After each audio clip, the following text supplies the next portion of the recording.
Good evening, everyone. My name is Amelia Manning, and I am the Career and College Admissions Specialist at Maine West High School. I am excited to welcome you to our Junior Post-High School Exploration and Options Planning Night.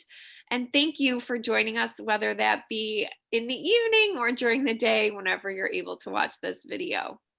Before we get started, I'd like to just briefly give you an overview of the format of this event, and it will take place in two parts. So the first part of the series is the video that you're watching now, a presentation that gives you an overview of options, talks about how to assess fit, the next steps that you will want to take as a junior for those different options, followed by a panel. That panel includes two representatives from the trades and apprenticeships, a representative from Oakton, and then two representatives from different four-year colleges. So please stay tuned for that panel after this presentation as they answer the questions that you submitted ahead of time. The second part of our series is a real-time virtual Q&A session next week on Thursday, February 25th at 7 p.m. So please see your email if you're a student, your child's email if you're a parent or guardian, or your own email for more details, as well as a link to join that session. I hope that you're able to join us for that one as well. So now on to the very first part of our series. Let me start by saying congratulations. You, if you're a student or if you're a parent or guardian, are over halfway through your junior year at Maine West and almost on to your senior year in the class of 2022. So I'd like to start off by introducing you to the CCRC at Maine West, or the Career and College Resource Center. And what you'll notice is that career comes before college in our name for a reason. And that's because we really focus first on your career goal, your career interest, and then use that goal to help you decide which path to take after high school. As I mentioned, I have the honor of being the Career and College Admissions Specialist at Maine West, and I help advise students whose career goals lead them to requirements such as the military, a certificate program, a two-year college, or a four-year college option. And I'd also like to introduce you to my counterpart in the Career and College Resource Center, Ms. Kayla Hansen. Ms. Hansen, would you like to introduce yourself? Yes, hi juniors and junior families. Thanks for watching this video. I'm Kayla Hansen in the Career and College Resource Center as well. I'm the career coordinator in the Integrated Career Services Department, and most of my role focuses on career exploration from freshman to senior year and just exploring those different options. But for post-high school planning specifically, I do work with students going into full-time employment or an apprenticeship or trade program. So I'm going to be talking to you a little bit more about that soon. Thanks, Ms. Hansen. So thinking bigger picture here, our goal, our aspiration in District 207, as you see in the graphic, is to get it right for every student. And what do we mean by that? Well, it's helping every student find their purpose by examining not only their interests, so what they love to do, and their strengths or aptitudes, so what they're good at doing, but also bringing in the perspective of where we see job openings happening in the future, as well as where we see higher wage earnings or earning potential in the future for students. All of these work together to help you find your why. And it means really focusing on the why. So, why you're interested in a career, looking at all of these components together, as well as how you might live out your purpose in a career before you get to the where of the equation, where you will go to actually make that goal happen for you. So students have been exploring this each year in high school, and today is a big milestone for the class of 2022. It's that opportunity to learn about the next steps in developing their post-high school plan, what their individual career plan looks like. So there are a variety of options after Maine West, as you can tell from what Ms. Hansen and I shared before. And it does not necessarily have to be college. As you can see here, you have many to choose from. And as you begin to, or you even continue to explore which path you or your child want to take after high school, it's important to keep going back to the question that you see at the bottom of the screen here, which is which option, of course, best matches your goal? And then also, which option offers a good return on your investment? Because this next step really is an investment. It is preparing you, if you're a student, or your child, if you're a parent or guardian, for a future income, for what your life may look like as an adult and as a member of the larger society. So, do the choices you are considering balance how much time and money it will take for you to be trained or to go to school with how much money you will eventually earn from that career and what the industry says that you will need to get that career started? Now, we can talk about this concept for a full hour on its own. Students have already been talking with their counselors about this idea quite often. But for tonight, we're going to focus on those popular options after high school to ensure you have that information needed for the logistical steps that may come next for you. So, Ms. Hansen is going to now share a little bit more with you about one of those options, apprenticeships and trade school. Thanks, Ms. Manning. So, as I mentioned, I do help students and families navigate the world of apprenticeships and skilled trades. And apprenticeships are really popular in the construction industry. There are other apprenticeships, just a few in some business areas or different industries out there, but mostly all apprenticeships are part of those skilled trades industry. So, an apprenticeship means that you are making money when you are shadowing or learning or sitting at a desk learning about a career or getting started with a little bit of hands-on work in that career. So it's called an earn while you learn, and that's a big term in the apprenticeship world.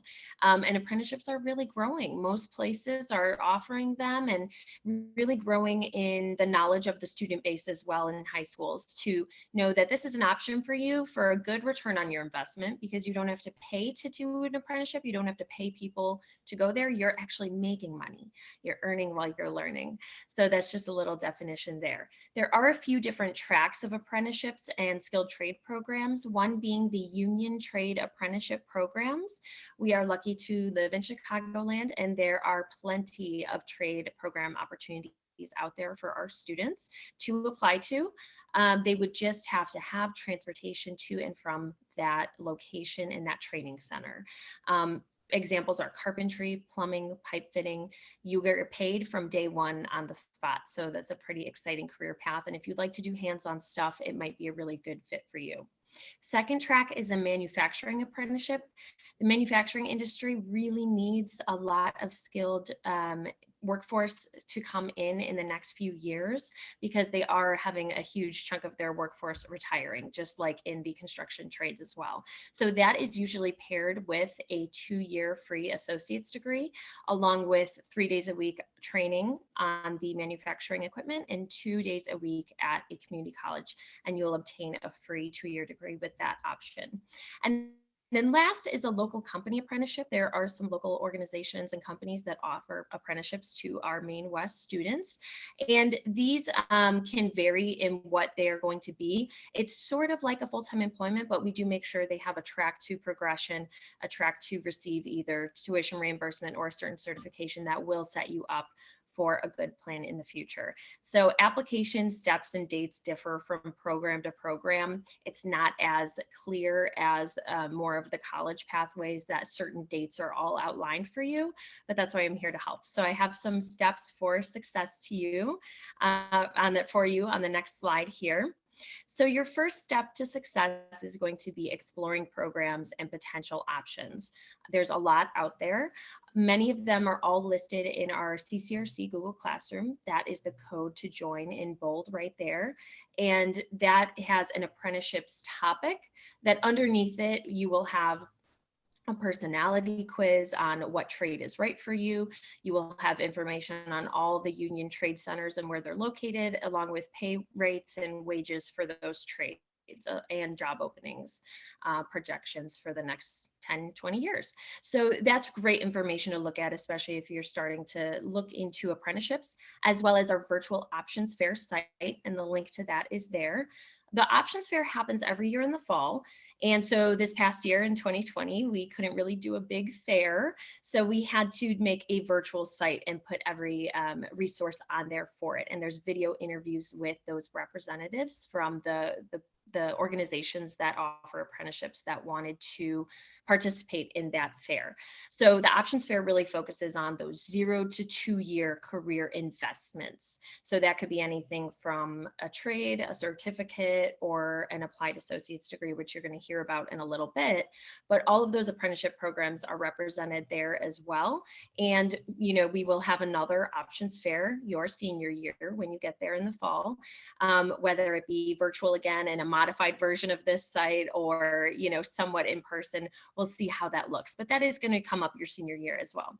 Again, you can meet with me and your counselor to learn more about these careers and pathways. I offer, along with workshops and programming, one-on-one student and family meetings, of course. I'm happy to walk you through it and talk about your next steps. When you do explore these options, I want you to have a program of choice in mind by 12/1 of your senior year. That gives you a good option to think about all the programs that are going to open January through August of the following senior year and after graduation. And typically program dates differ, as I was saying. So they could be, within a 2-month range, or it's only this 1 week of March, and each program sets that deadline for themselves. We do have that information, so it can be confusing, but that's why we're here to help, and I can help walk you through that. And then you're going to apply for your backup options. We don't want you to put all your eggs in one basket. We want you to pick out a few programs, and then maybe your backups are certificate programs, trade interested or related programs at community colleges that are out there, or other apprenticeship options. So you're going to definitely apply to a few so that when May rolls around, you have many things you can choose from. So those are your steps to success. And now I'm going to hand it back over to Ms. Manning for the other options that you'll hear about. Great. Thank you, Ms. Hansen. So the next option or set of options I'm going to talk with you about are certificate programs. And you'll see that there are several examples listed here. All of these can often be completed in less than 2 years. And as you can tell, there are many different options available. For instance, many students can become certified nursing assistants or a basic nurse assistant training program in about 4 months. Or another popular option is to become eligible to sit for the real estate broker licensure exam with a certificate program that you can enroll in. And those certificate programs, where can I find them? Well, they're typically offered through community colleges. And the 3 most popular for our students are displayed here: Oakton, Harper, and Triton. And I will note that most students at Maine West are considered to be in district for Oakton Community College, which I'll explain a bit more about in a couple of slides. So if you're interested in doing a certificate program, what do those next steps look like for you? Well, your first step will be to research and explore a career pathway to determine how much education is actually required and who offers that program nearby. So if you're interested in nursing, with that example from before, you may find that there are several different ways to get experience and get that exposure in a nursing career. A certificate option could be through that CNA program, and you may find that it is offered over here at Oakton Community College. So please feel free to contact me if you would like assistance with this, and if you're still trying to determine what that career goal actually requires in order for you to get there. So the next set of options for you fall underneath an associate's degree. So the associate's degree, whereas certificates take less than 2 years to complete, the associate's degree typically takes about 2 years for students to complete. And as you can see, there are also many careers that require an associate's degree before you enter the workforce as well. Some popular options early childhood education, nursing again, which you see here. Alternatively, you or if you're or a parent or guardian, your child may find it to be a good return on investment to start by earning an associate's degree and then transferring on to a 4-year college or university if that's ultimately what your career goal requires, that bachelor's degree. So if you plan to get an associate's degree and then transfer, that is referred to as a 2+2 program. So, associate's degrees are also offered at community colleges. As I mentioned before, most of our students are considered in district for Oakton Community College, which means that their tuition and fees are offered at a lower rate than at other community colleges that you may find nearby. However, some programs are not offered by Oakton. So if a program is not offered by Oakton, but it is offered at Triton, Harper, etc., then you may be able to receive the Oakton rate there as well. So that said, your first step will be to, again, research and explore a career pathway in order to determine how much education is required of you, and then again, who offers that program nearby. This will help you understand, of course, what type of education that you need, but also where you can get the best rate for your tuition. So, the next option I have to share with you is military enlistment. And enlistment in any of the 5 branches of the military is a great option for students after high school as well.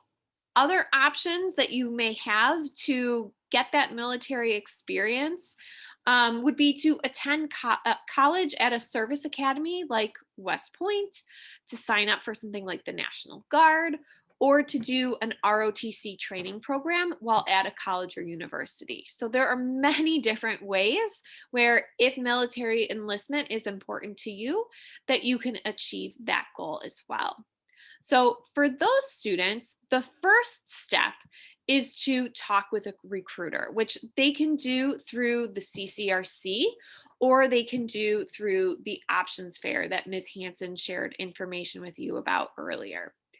If you're interested in a service academy, there are very specific academic requirements and steps that need to be taken this year, your junior year. So please feel free to contact me for help with getting connected with recruiters, or your counselor for helping to get all of this process started for you. And then finally, we have a bachelor's degree, or a degree that is granted by a 4-year college or university. Because there are so many colleges and universities in the United States, it is very important to assess the fit of the school for the student, which I will get to in just a minute here. But when it comes to next steps, of course, there's an extensive list for all of these options, but just a preview of what to start doing now. Again, we go back to start with that career pathway, research how much education is required of you, and then start researching schools. The added step here is evaluating that very important idea of fit at those schools, which is what we're going to talk about next. So that gives you an overview of the many different types of options available to students after high school. Again, college is not always the best option for students, depending on what that student's or your child's goals are. So, as we continue, we are going to continue talking more about this idea of fit and some of the steps that are necessary this year specifically for students who are exploring careers that require a 2-year college degree, also known as an associate's degree, or a 4-year college degree, also known as a bachelor's degree. We're focusing on this area because this process can be a little bit more intricate with the steps that need to be taken. And as I mentioned before, these steps ideally are taken starting in junior year. So, looking closer at this idea of fit, I I like to talk about fit using the metaphor of a pair of shoes. With the right general parameters, of course, you can make most pairs of shoes fit for you. But over time is when you start to notice when you've forced that fit a little bit too much. With a pair of shoes, it's blisters that come along or modifications that you need to make to the shoes. And that on the college side of things is where your experience can become less than satisfactory and where we see students start to question the decisions that they may have made initially. So ultimately it's this idea that we want you to be happy there, not just to get to school there but also to graduate from that school, and the goal is for you to feel challenged enough to grow, because when your child or when you are challenged, that is when you truly experience the most growth, but also supported enough so that you feel comfortable in that environment and can truly thrive in that environment. So when it comes to fit, we look at fit in terms of three different factors: academic, financial, and social. And when all of these factors come together, all those puzzle pieces fit together for you, that is when we really find a good fit for students with schools that they may be looking at. So let's take a deeper dive here and start off with those academic factors specifically. Now, when we look at academic factors, number one, as you've heard throughout this presentation, is the major or career interest that you or your child has. You want to make sure that an institution has the program available that you are interested in studying it and pursuing further. Now, the next area that we look at is what those academic requirements look like. So, this is when I like to talk a little bit about admissions criteria and what we refer to as the middle 50%. Now, what you see here is a bell curve of all of the students who were admitted to a specific school last year. And when you see this information published on a college's website, the middle 50% is that middle part of the bell curve. And the range that you see here, and they have displayed test scores as well as GPA, tells you what half of those students who were admitted received. Now, it's very important to keep in mind this bell curve is reflective of all of the students who were admitted last year, not just applied. So we still have 25% of students who were admitted with GPAs and test scores higher than that. And then 25% of students who were admitted with test scores and GPAs that were lower than that 50%. So you're ideally hoping to find some schools with a mix of these, which I'll touch upon in a minute here. But you want to ask yourself, knowing what this bell curve shows, do you meet that admissions criteria? And that criteria is not the same as the rigor or the quality of a program. But the next question you want to ask are, what are the academic requirements that the school has for you, or the program even specifically has for you? For instance, how many years of foreign language are you required to take? Or are you required to take a pre-calculus or a calculus class if you want to be admitted to a certain program? And then the next area you want to look at is really where you fall on this curve. So if you are finding that you are in the middle or the bottom portion of this, it's important to ask, what are the scholarship opportunities going to look like for me at this school? Usually, we tend to see that those scholarship opportunities are a little bit greater. So, these are all factors that we look at when it comes to talking about the academic fit of a school. And again, I'll talk a little bit more later about how to truly evaluate that academic fit as you start to build out your college list. So then, of course, we talk about financial fit, which is often a big question that families have. And the first area, if I could point you to the visual here on the screen, the first area to really be asking yourself about or asking your child about is what is my return on investment going to be with a particular school or a particular plan for getting my degree?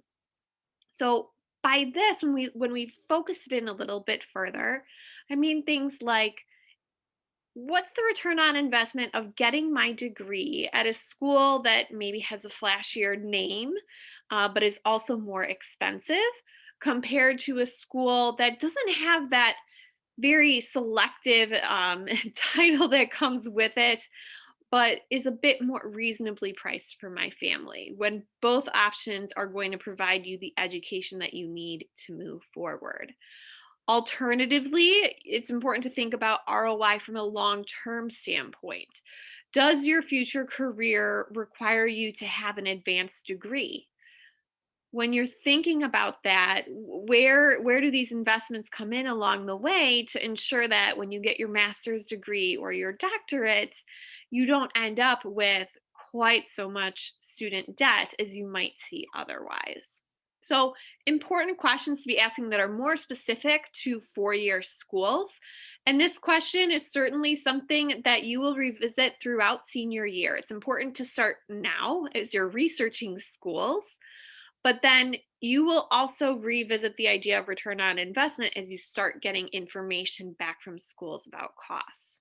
So, other ways that you can really maximize your return on investment while you're still in this exploration and research phase for schools. You can look and see what opportunities schools have for different merit scholarships. Sometimes schools are very transparent with this information and have it published on their website. Otherwise, you may need to speak with a college representative from that institution. Similarly, you can look to see opportunities for need based aid. So, based on your family's income, household income, you can also go forward and try to use the Fafsa Forecaster tool that's available from the Department of Education. This helps you try to get a sense of what the government is going to predict as your expected family contribution. Next year, it will be known as the Student Aid Index. But this number may be useful information, especially when you're looking for those need based opportunities. From there, you can also look into schools' net price calculators. Think if you're trying to get a sense of the cost of college, this is definitely the place to go. Every college is required to have one of these on their website. So go here, Google it specifically attached to the college name if you're having a hard time finding it on their website. And just make sure that when you're looking at this information, you're always looking for the cost of attendance, not just the tuition at that institution. There are many other costs associated with going to college, one of which, and a very large one of those costs, is room and board if you're going away somewhere. So it's very important to keep all of that totaled together so that you're not surprised when you start getting information back second semester of senior year around what that total cost of attendance looks like.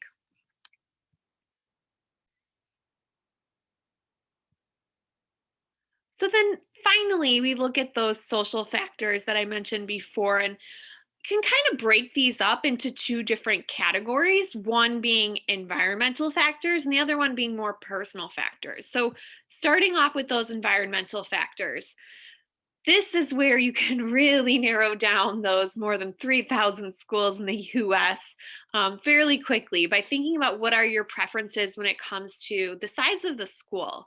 Is it small, medium, large, extra large? You know, a good benchmark is how big is Maine West and how comfortable do you feel there? The next one is location. This is a big question for families. How far away from home are you willing to go? Is it a 4 hour drive in a car? Is it a plane ride? Is it a short plane ride versus a long plane ride? Is it living at home and being able to commute to work? Similarly, setting is very important to students. You know, is that school in the suburbs? Is it in a city, large city versus small city? Is it somewhere more rural with that campus town attached? You may also look at the course format, especially something I would think about this year with understanding both how the calendar is laid out over the school year and also how many courses might be offered online versus in person. You're going to want to consider the facilities at that school. I always emphasize that career center being an extremely important resource to you in college because as you get further on in your years in college, your goal is really to graduate and have a job in the future. So, what does that career center have to offer to you, and what might you be willing to take advantage of?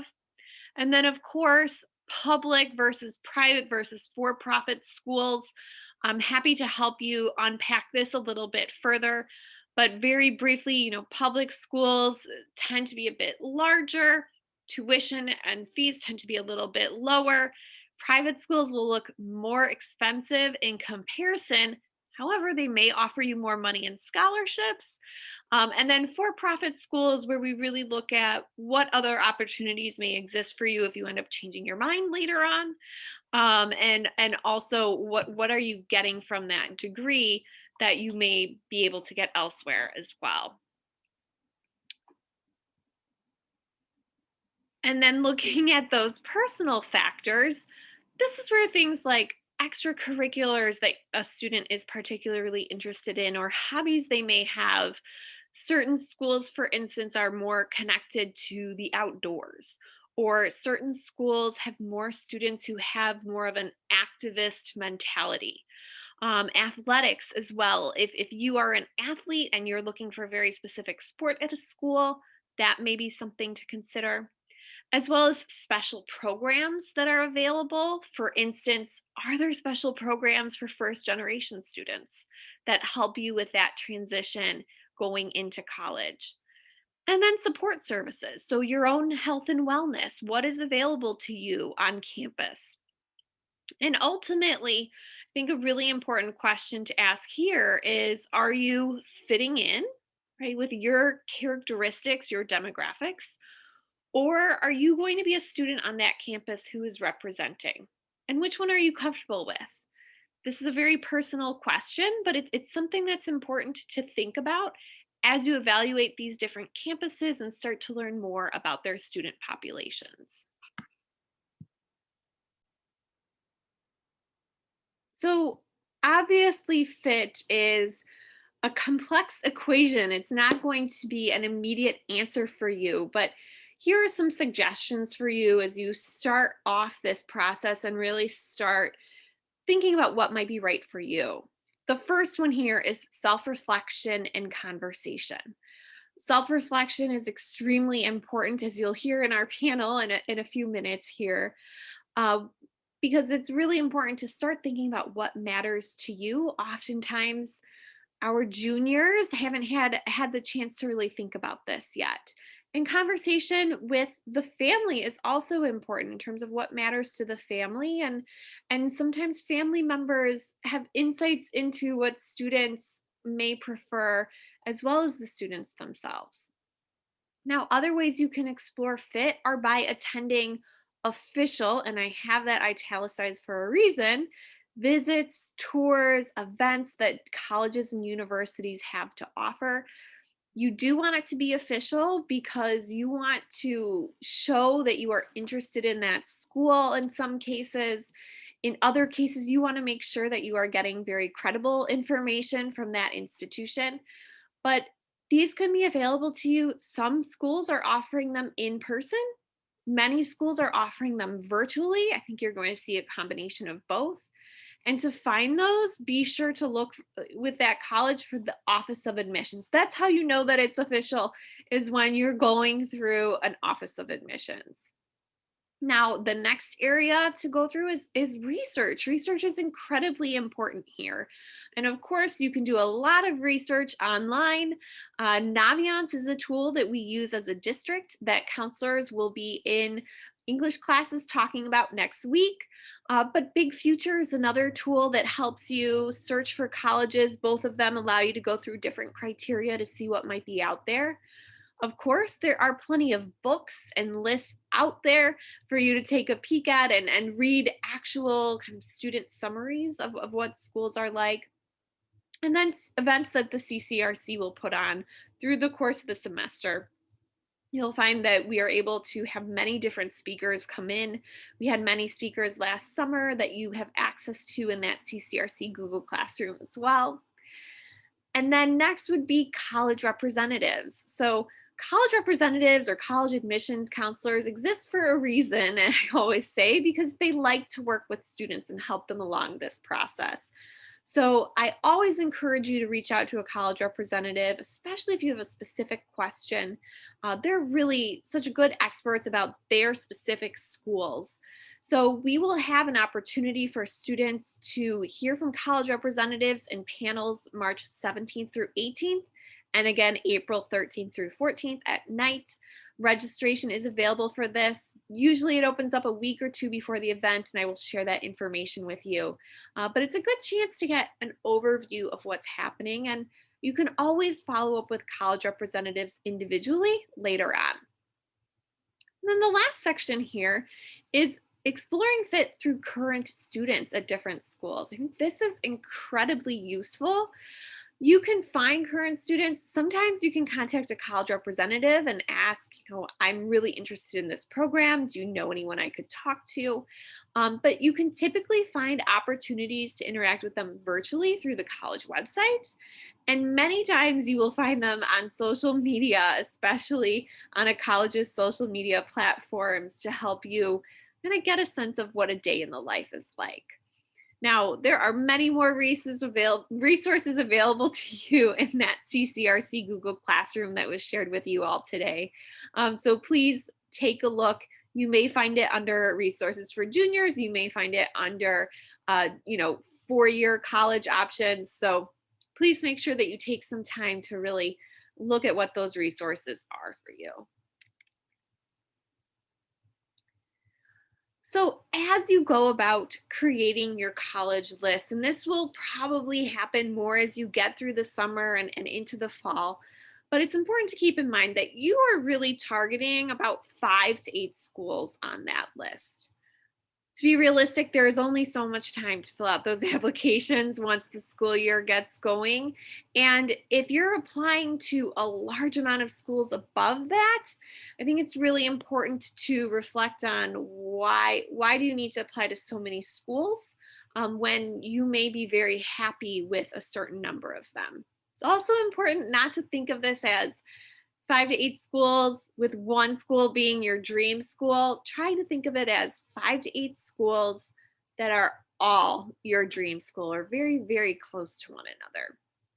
So, when you create your list, you're looking at creating a range of options. You want it to really be well balanced. So, how can we think about this from an academic perspective? Because that's usually where we can really separate schools out. Well, that bell curve that I spoke to you about earlier, think first about your GPA, right? And test scores are here in parentheses.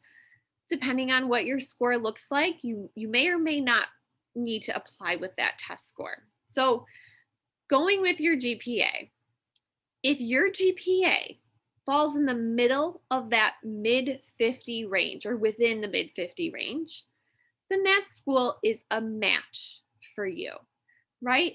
The chances of you getting in are decent. It's not a guarantee by any means, but you match with the other students who have been admitted to that school in the past.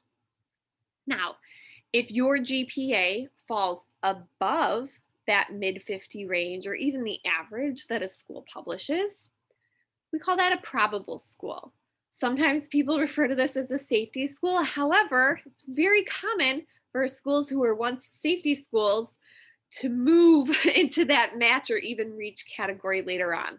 So always think of it as a probable school where your GPA is actually higher than the range that's published for that school of the mid 50.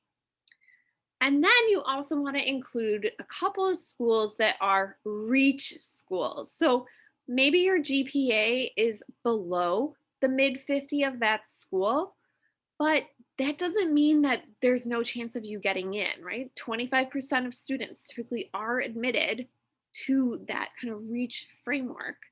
But you may find that there are some great opportunities at that school that you don't want to pass up. So this is how to kind of strategize your college list as you move forward. Again, please talk to your counselor, talk to me, and we can help you think through this a little bit further.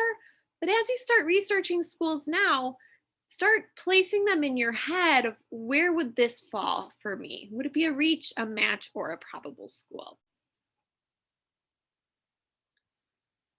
So that gives you a little sense of how to evaluate fit for you first and foremost. That's the stage you're in right now. And then you'll hone it more and more as you get closer to the start of senior year. But what are the steps that you can actually start taking now? There is a very detailed checklist available to you in the CCRC Google Classroom. So I would highly encourage you to check that out. It lists the month time frame and then steps to be completing. But at this specific point in time, here are some suggestions for you. The first, of course, is to keep up your strong academics. And by strong academics, I'm referring to both your grades, of course, but also with taking challenging classes. And this is important as you start thinking about what classes you've selected for your senior year. Keep in mind, high school is not the end of your education. You will be continuing this on further. So you want to, again, continue to challenge yourself so that you continue to grow. Keep in mind you are almost there from a high school standpoint. So the more you can do, the better, while still balancing your time, of course, and maintaining your health and well being.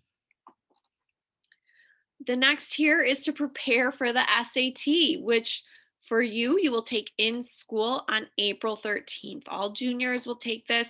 You may take it over several days as part of your accommodations, but I highly recommend preparing for this. Khan Academy is a great free resource listed here. As I said, it is free. And if you connect your account to your College Board account, not only can you get personalized practice, but you can also qualify for a scholarship if you practice about 6 hours a month.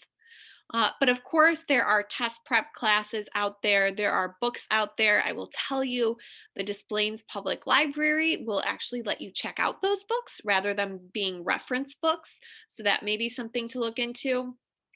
And of course, my advice for you here is to rest and make sure that you're feeling confident going into that exam. Your confidence, your rest and peace of mind are huge factors when it comes to your success on that exam. So remember everything in balance. Now, if this were a typical year, we'd be talking about the SAT much more. Something to keep in mind is that as we move forward into the fall and colleges start talking about the next class that may be applying to them, more and more schools are once again saying that they're going to be test optional. So, how do you make sense of this right now? My suggestion is to prepare the best that you can for this April 13th test date. After that April 13th exam, see what your scores look like, and then make a determination on if you want to take those tests again later. Again, maximize this opportunity that you have coming up ahead of you, and then wait and see as the whole situation, of course, is evolving as well. The next step that you can take your junior year now is to start thinking about your recommenders. You don't need to ask your recommenders just yet because not every college requires a letter of recommendation, but they typically come from your junior year teachers. So, with that, my advice to you is to keep in mind that relationships matter, especially this year when you may not always be with your teacher face to face. So think about how you're building that relationship with your teacher. Are you popping by office hours? Are you communicative with them over email? And I have no doubt you're being very polite in those emails. Are you turning on your camera in class so that they get to know who you are? These are really important factors so that they can write you a letter of recommendation that truly speaks to who you are as a person. So keep that in mind. Letting them in a little bit is going to help with your letter of recommendation. Now, the next step here is incredibly valuable if you're able to complete it your junior year or if you've completed it already. And that is to seek out as many meaningful career experiences as you can. And by meaningful career experiences, I mean things like career treks, job shadows, virtual panels, internships. Ms. Hansen can certainly help you with this. This is a great opportunity for you to test out different careers, see what you like, don't like. If you don't like it, learn from it. And if you like it, learn from it too. But this can be extremely valuable for your application essays that come in the fall as well. So the more that you can do now, the better off you'll be. And then, so continuing this testing conversation on, another step you can take is to consider taking the ACT or another SAT. Look at those scores from April. Start thinking about the schools that you may be applying to. And my advice here is only do this if you feel safe going to a testing center with other students, and if you continue to prepare. Would hate for you to go somewhere or go through the process of trying to register for an exam only to have the testing site cancel on you too many times just because you were trying to get another test in. So that's why I suggest waiting to see what that test score is like in April. But typically students do a little bit better in the summer after their junior year or in September after of their senior year. Now, students who receive free or reduced lunch, you will qualify for fee waivers for these exams so that you're able to take them for free. Otherwise, if you do not, it will come to you at a cost. So, important things to keep in mind. Again, this is going to be a situation that's consistently updated as we hear about more colleges, how they made their decisions this year, and also what their policies are going to be next year. But for right now, at this point in time, keep this in mind as a possibility for the summer, but wait for those scores. Okay. And then make sure, as I've already talked about, you're researching and visiting colleges. Usually, spring break is a good time to do this, but you could also potentially do it over the summer. And these, again, can be in person or they can be virtual. You would be amazed at how much colleges have really stepped up their game when it comes to virtual offerings. And you may enjoy that more than going to an in person visit where sometimes you get a tour guide who's having a bad day. So, something to consider there. There are also many virtual college fairs, recordings of virtual rep visits, and those will continue into the fall as well. And of course, online research, I can't stress enough. So many resources available for you in the CCRC Google Classroom with tips on where to go to do your research, but an important step that you can start taking your junior year.